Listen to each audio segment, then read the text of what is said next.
ماښام خپرونې قدرمن اورېدونکو، بختیار زادران یم. په خپرونه کې در سره یم له همدې سره چې د خپرونې تړونه شیر کړئ او خپرونې ته هغه ملګري چې ادب پاله دي، شاعران دي، لیکوالان دي، په کمنټ کې منشن کړئ، رابلنه کړئ تر څو خپرونې ته راشي، له ځانه سره مطالب راوړي، د دوی له مطالبو څخه به خوند واخلو.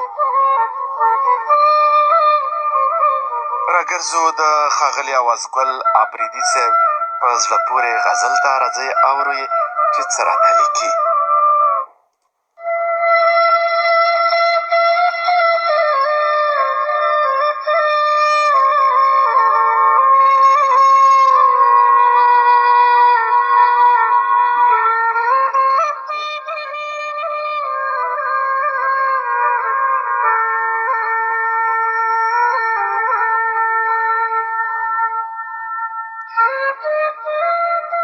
ستا انتظار کې مې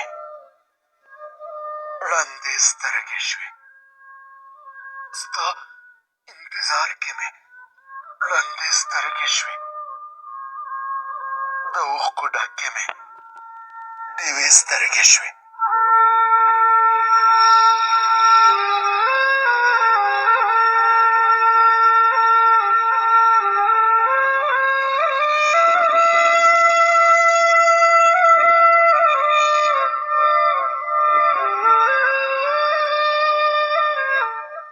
خوب مې د شپې ورځې د سترګو ورک شو، بلا بلا دې راته مړې سترګې شوې.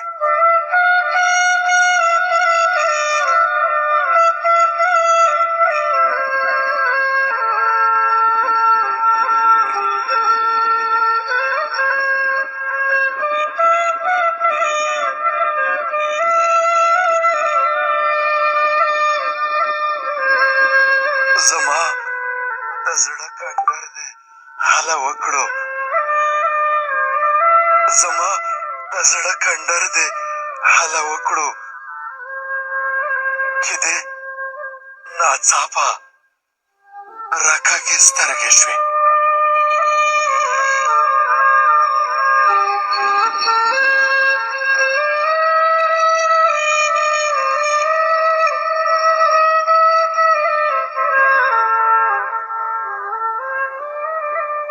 پښتون ځان وژني خو پښتو نه پرېږدي، پښتون ځان وژني خو پښتو نه پرېږدي، ولې بدلې پښتنې سترګې شوې.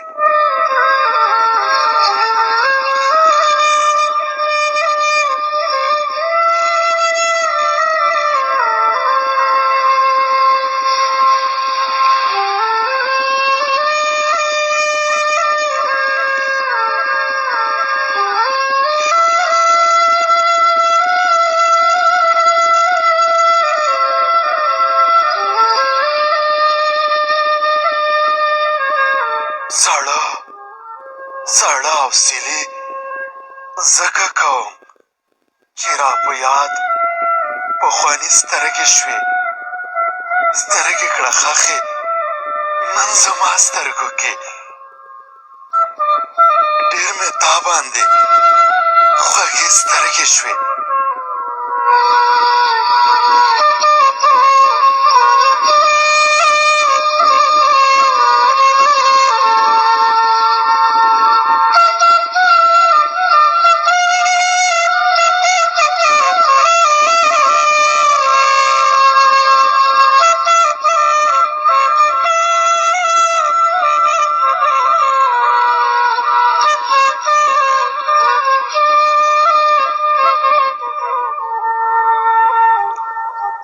سترګې کړه ښخې نن زما سترګو کې،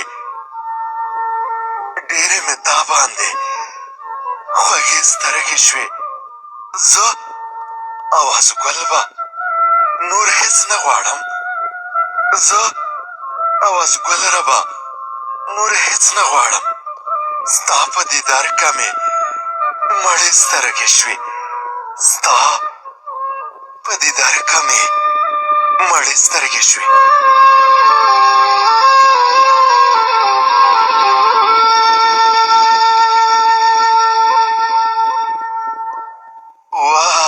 واه محترم اوازګل افریدی صاحب واقعا چې ډېر په زړه پورې غزل و.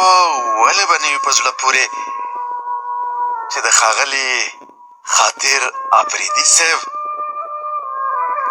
قومي او د سیمې سړی واقعا چې ډېر په زړه پورې غزل و.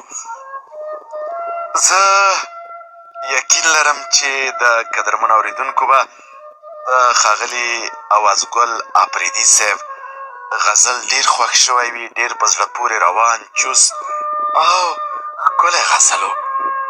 واقعا له جمالیاتو څخه برخمند غزل و. موږ له ښاغلي اوازګل صاحب نه ډېره مننه کوو.